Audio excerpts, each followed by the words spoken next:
উৰ্মিলা ৰায় বাইদেউ, আমাৰ স্কুলৰ পৰিচালক সমিতিৰ সভাপতি মাননীয় পীযুষ চৌধুৰী দেৱ,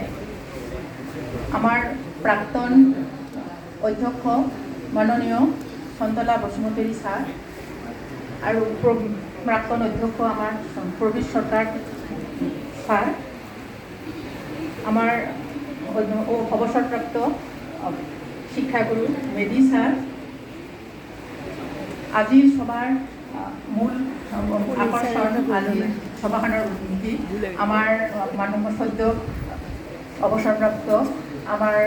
উপাধ্যক্ষ মহোদয় সুভাষ দেৱনাথ ছাৰ, বিষয় শিক্ষয়িত্ৰী মাননীয়া ৰত্না বাইদেউ, আমাৰ স্কুলৰ অৱসৰপ্ৰাপ্ত বিষয় শিক্ষক মেধি ছাৰ, দেৱনাথ ছাৰ, ৰায় ছাৰ আৰু পৰিচালনা সমিতিৰ অন্যান্য বিষয়ববীয়াসকল, মোৰ আমাৰ উপাধ্যক্ষ মহোদয়ৰ সহধৰ্মিনী বাইদেউ, তেওঁৰ ল'ৰা, আমাৰ সহকৰ্মী শ্ৰদ্ধা সহকৰ্মীবৃন্দ আৰু অতি মৰমৰ ছাত্ৰ ছাত্ৰীসকল, আজি এই সভাখনৰ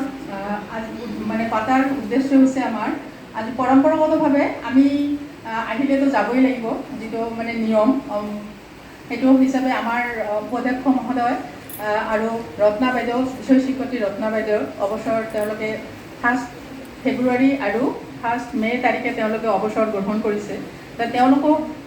এতিয়া বিদায় সম্বৰ্ধনা জনালে তেওঁলোকৰ বিদায় মানে কি, এতিয়া আহিলেতো যাবই লাগিব, যে তেওঁলোকৰ অৱসৰী জীৱন সুস্থ আৰু সমৃদ্ধিৰে ভালদৰে সুস্বাস্থ্যৰে পাৰ হওক, তাৰ কাৰণে তেওঁলোকক আমি সম্বৰ্ধনা জনাইছোঁ বা শুভেচ্ছা জ্ঞাপন কৰাৰ কাৰণে আজিৰ এই